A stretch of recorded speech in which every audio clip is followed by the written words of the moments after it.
Hey homeschool friends, welcome back to the channel. So in today's video, I have a flip through for you. I have some new curriculum to show you from Simply Charlotte Mason that I'm really excited to share with you.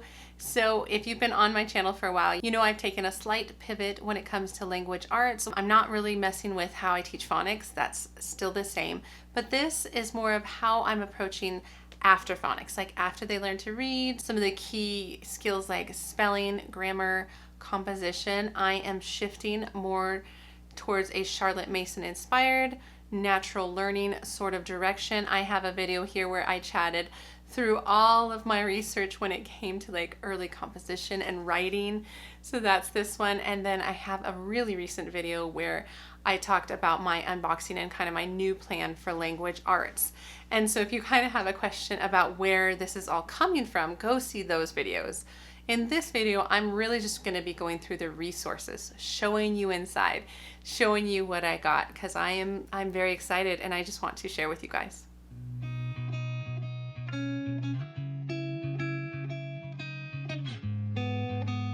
So hi, my name is Angie. Welcome to the channel if you're new here, or welcome back if you've been coming for a while.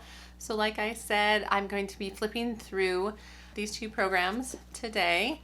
So Using Language Well, as well as Spelling Wisdom by Simply Charlotte Mason. So if you're excited about this and you're interested to see more inside this curriculum, please give the video a thumbs up and subscribe to the channel. But let's hop in. So I did unbox a recent order from Simply Charlotte Mason, and so I'm going to show you what I got. Really, it's in two different categories. First is the curriculum, and I actually will show you a picture study that I picked up. And then the other things I got were more resources, so resources for myself to learn how to teach this well, to learn to have confidence as a homeschool teacher that does things a little bit more in the Charlotte Mason natural learning sort of style. So I picked up these two resources: Hearing and Reading, Telling and Writing, as well as your questions answered about narration. So what I'm going to do is I'm going to flip the camera around and I'm going to show you the curriculum, because I know that you're probably most excited to see that. And then I'll flip it back and talk about the resources, because I love resources. I love homeschooling resources. So let's flip the camera around right now. Okay guys, so here are the programs that I'm going to be showing you inside today. And I think I'll start with these two and I will end with the picture study. So these two, Spelling Wisdom and Using Language 1. I have book 1 and book 1 for both, and I also have the teacher's guide and answer key for book 1 for Using Language Well.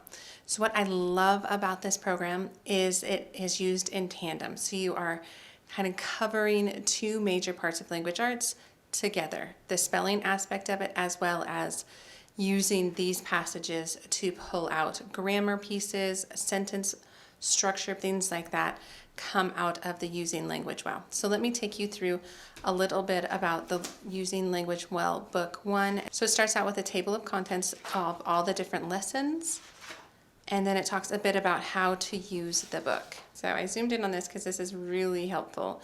And so it says for lessons 1 through 70 and lessons 71 to 140. So how this program is supposed to be used is it's supposed to be used over 2 years to use book 1, both for spelling as well as Using Language Well. And they say to start about at 3rd grade, 4th grade. I think there's an assessment on the Simply Charlotte Mason website that you can take to kind of assess where you should put your kiddos. But for this first year, so lessons 1 through 70, it says that most of the lessons take about 5 minutes and they're designed to be done with the parent, as opposed to the second year of this book 1 program tended to be completed by the student independently.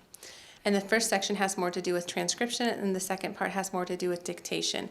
And so this program is really taking the students from kind of that copy work, transcription into dictation. So I love that stop off at transcription, where there's some key techniques that are taught in this program that can really help the children do well with dictation and things like that. Okay, let me pull this out because this is the only teacher's manual part of the program, and I want to point out a few things that I was a little confused about when I first got this program that this guide helped me understand. So it explains that idea of the first half of the lessons again, and then it has these little light bulbs or English points. So these are great. And so this is what is found in the teacher's guide, not the student book. It says, over the course of this lesson, the student will be encouraged to look closely for patterns of punctuation and capitalization, and he will be able to identify English usage and mechanics. So that's really helpful. And then this, I love this, it says writing prompts. So it talks about the fact that in order to have a strong foundation in written composition, it starts with oral narrations, moving it into written narrations. So what I mean by that is, like, say here on the teacher's guide of lesson 2, it says a writing point. Oral narrations and careful transcription are good foundations on which to build solid composition skills. Make sure your student is transcribing carefully and is giving several oral narrations each week. So this is not an oral narration program. It's just saying that in order to use the Charlotte Mason method completely for composition, you need both the narration as well as the transcription and dictation. Okay, so I loved that. I loved that it will kind of help me along the way see when I need to use a writing prompt, and it even has rubrics in the back for how to help transition and how to help grade written narrations. So that's wonderful, because you're kind of doing that alongside these two programs as well. And then to look a little bit more at Spelling Wisdom, it also has a table of contents, and this gives you the information on where the literature is coming from, an Aesop fable or a passage from like The Wind in the Willows. So it'll kind of say that, and I'll show you a little bit more about that as we go. But with Spelling Wisdom, it has actually 5 books covering from grade 3 to grade 12, where you use a book for 2 years, just kind of what I was saying. And again, it goes into a lot of details on how to teach spelling the Charlotte Mason way, which is just a very natural way of teaching it. So let me just go to exercise 1 in Spelling Wisdom, and you can see here it's the motto for students by Charlotte Mason: I am, I can, I ought, I will. So what the students are encouraged to do is to look closely at this, use different techniques such as trying to take a picture of it in their brain, or maybe even taking a moment to copy out any words that they feel like they might not understand well, copy it a number of times to help them practice it. And that will be their spelling, but that links with using language well. So let me go to lesson 1 in here, and I'll show you how well these work together. So in here, it says, turn to exercise 1 in Spelling Wisdom, which we already did, and read the motto. It says, now look carefully at the first 2 word phrase. Try to write it from memory on lines below. And I don't have them right in here. I have them right in a separate notebook so that we can keep using this, but you can obviously use this if you want. But what I like about this is the encouragement to write it from memory. So we've been doing copy work for a number of years, and a lot of times my son, especially at his age and those ages, they'll kind of copy one letter at a time. This is encouraging them to start to look at the words and the phrases and to have like a mental picture and to commit it to memory and then write it, and then look back and study it, commit it to memory, write it. And I'll even sometimes then have him write the whole thing from memory, or I'll read it and he'll write it, sort of idea. So you can see that is a very easy start. All right, so it stays fairly easy, and I'm just going to hone in on lesson 3, because in using language well, it starts to teach some language as well. So it says here to turn to exercise 3, read the proverb, tell what it means. So you're discussing it, which is always good.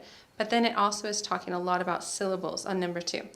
And then it asks you to transcribe it using the same techniques we've been using.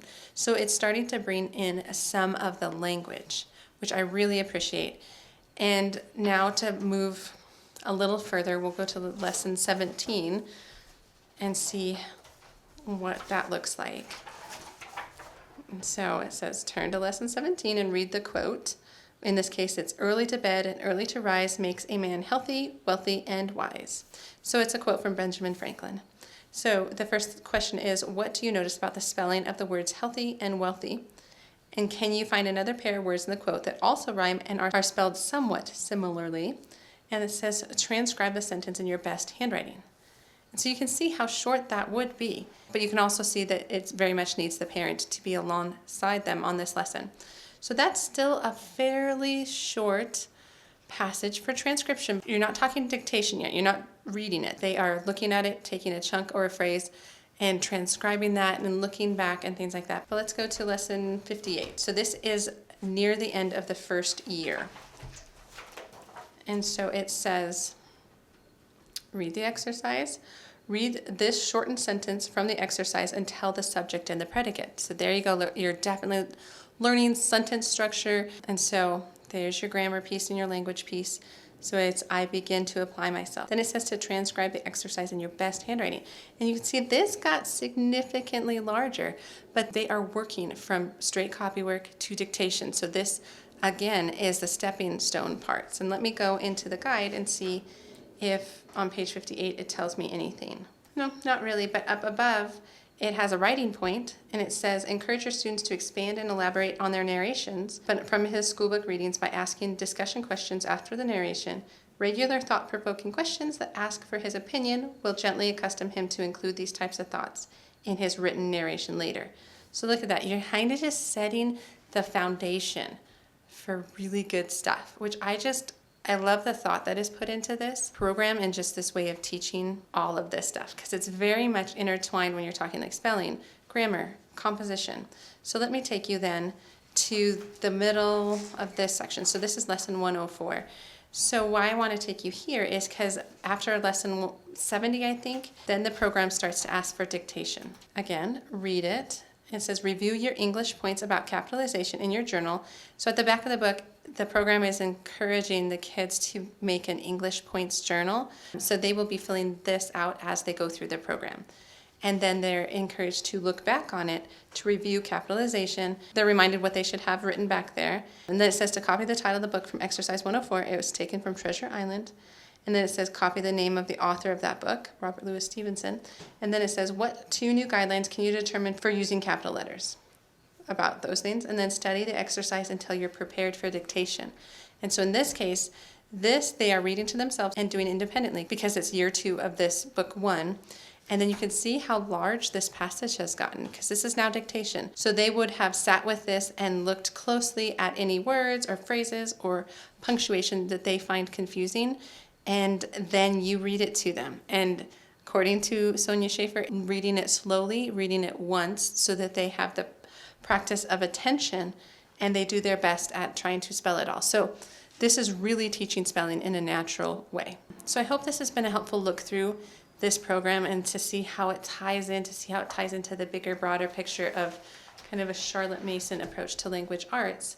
And so the other thing I want to show you real quick is inside a picture study portfolio. So this is Monet, and these are the pictures. And so what comes inside these, which I really didn't know prior to just ordering it, is it comes with a manual, which in here it talks a lot about how to do picture study.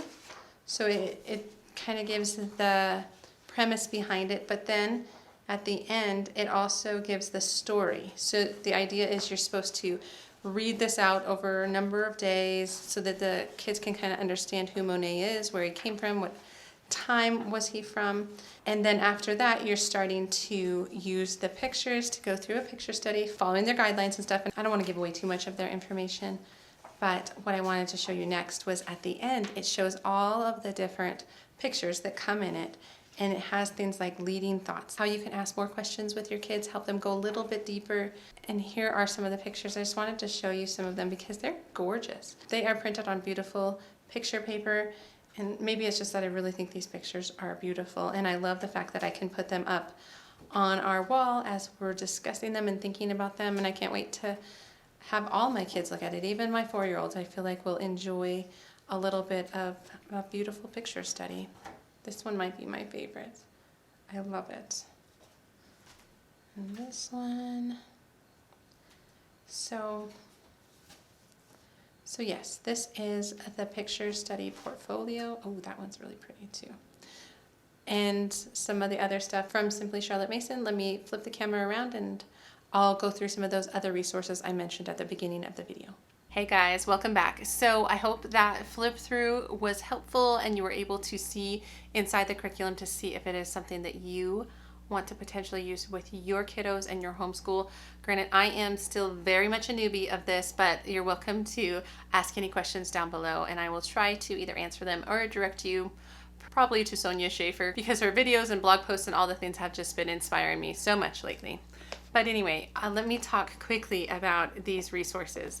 So I knew I wanted to switch more of my language arts to more of a natural style where you are using like good literature to teach the key aspects of language arts. And so this book really appealed to me because it kind of puts it all together. It takes the whole broad picture of what you're trying to do in your homeschool, kind of from kindergarten to 12th grade, as you are teaching them language and how to use language, how to communicate well, how to listen well, how to speak well, how to write well, and how you do that in stages and how to strategize that as a homeschool teacher. And so I flipped through this really quick. I skimmed it all the way through pretty much when I first got it because I was so interested. And now I'm working slowly through it, where it really spends some time on just how Charlotte Mason teaches language arts. And it explains things like copywork, narration, prepared dictation, transcription, how to teach beginning reading, how to teach recitation and poetry, all these things. And I'm really soaking it up, to be honest. And I feel like I'm the kind of person who tends to jump into an idea while I'm researching. Otherwise, I have the potential to just research it so much that I'll never start it, which is kind of what happened when I picked up No One Tell by Karen Glasses. I'm interested in narration, but I just wasn't brave enough to just jump into it. And so I'm jumping in. I've been jumping in since I kind of made this switch, but I'm also still trying to learn and educate myself. And I feel like narration is something that sounds so amazing, and I just really like the principle behind it. There was just some questions I had about logistics, about when to do this, how to transition to this, how to set proper expectations for whatever it is, and then how do I teach narration, because it's not something you can just be like, okay, narrate, child. There's that period of teaching them what narration is or how to narrate, and so I have to act as a really good model as their teacher to teach them this as well. So I'm really happy with both of these resources. I know there's other resources, like I've talked about a lot of my resources lately in those videos I mentioned at the beginning, as well as my homeschool mom book resources. And so I love reading about homeschooling. I don't know what else to say, but that's pretty much what I have for this video. So I hope you found it helpful. If you are looking into using language well, spelling wisdom, even the picture studies, I hope you found that useful and helpful to see if that's the direction you want to take your homeschool. I would love to hear from you down below. Let me know your thoughts. Do you love Charlotte Mason? Are you intrigued by Charlotte Mason, which is where I've been living for the past couple years? But let me know all the things. And otherwise, that is what I have for this video, you guys. And I will see you in the next homeschool video. Okay, bye guys.